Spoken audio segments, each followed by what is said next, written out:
అంటే టాలెంట్ ఉన్న వాళ్ళని తొక్కేసే ప్రయత్నాలు ఒకవైపు, ఇప్పుడు అమ్మాయిల పరిస్థితి ఏంటి? సినీ ఇండస్ట్రీలో అవకాశాలకు వచ్చిన వాళ్ళని టాలెంట్ ఉండే వాళ్ళని తొక్కేసేవడం ఒకవైపు కాదమ్మా, అన్ని పక్కలా ఉంటాయి ఆ వైపులు. ఒక వైపే కాదు, అన్ని వైపులు ఉంటాయి. ఎందుకంటే మనకు రాని అవకాశం అవతల వాళ్ళకి పోతుంది అన్న కుళ్ళు ఒకటి, అన్ని రకాలు. ఇప్పుడు మీరు కొరియోగ్రఫీ దాకా చూసుకుంటే మేడం, మన తెలుగు సినిమా ఇండస్ట్రీలో కొరియోగ్రాఫర్లు మస్తు మంది ఉన్నారు. చెన్నై వాళ్ళకి ఎందుకు ఇవ్వాలి? ఇప్పుడు ఇప్పటికీ ప్రేమ్ రక్షిత్ మాస్టర్ గానీ, రాజసుందర మాస్టర్ గానీ, లారెన్స్ మాస్టర్ గానీ, ఇంకా వీళ్ళందరూ కూడా ఇప్పుడు తెలుగు ఫిలిం ఇండస్ట్రీలో హేమా కమిటీ తరహాలో కమిటీని ఏర్పాటు చేయాల్సిన అవసరం ఉంది కంపల్సరీ. అది ఏ కమిటీ చేసినా ఇవి మాత్రం ఆగవు మేడం. ఏ కమిటీ చేసినా దేనికి దానికి ఏ క్రాప్లలో ఆ క్రాప్లో కంపల్సరీ. అసలు ఏంటంటే చిన్న చిన్న సినిమాలంటి పెట్టడం, ప్రతి ఒక్కరికి అది ఇస్తా ఇది ఇస్తా అని అవకాశాలను ఇవ్వడం, కంపల్సరీ అవకాశాలు మొత్తం అయిన తర్వాత సెలెక్ట్ అయిన తర్వాత డైరెక్ట్ కమిట్మెంట్ అని అడగటం. కమిట్మెంట్ సో ఖచ్చితంగా ఫిలిం ఇండస్ట్రీలో అవకాశం రావాలి అంటే కమిట్మెంట్ కంపల్సరీ, మస్ట్ అండ్ అందులో ఏ డౌట్ లేదు కదా. 100% ఇది ఫ్యాక్ట్.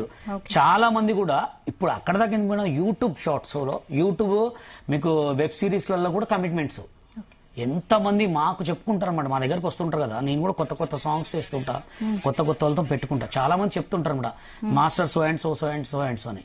అంటే వాళ్ళకి ఎంత టాలెంట్ ఉన్నా కానీ లాస్ట్ కమిట్మెంట్ కే బలి అవుతున్నారు అన్నమాట. అట్లా కమిట్మెంట్ అదే ఆశ, అదే ఆశ. శైలజ గారు మీరు ఏం చెప్తారు? ఇప్పుడైతే బషీర్ గారు బల్లగుద్ది చెప్తున్నారు, ఖచ్చితంగా ఇండస్ట్రీలోకి రావాలన్నా, కనీసం వెబ్ సిరీస్ లో నటించాలన్నా కమిట్మెంట్ ఉండాల్సిందే అమ్మాయికి అని చెప్తున్నారు.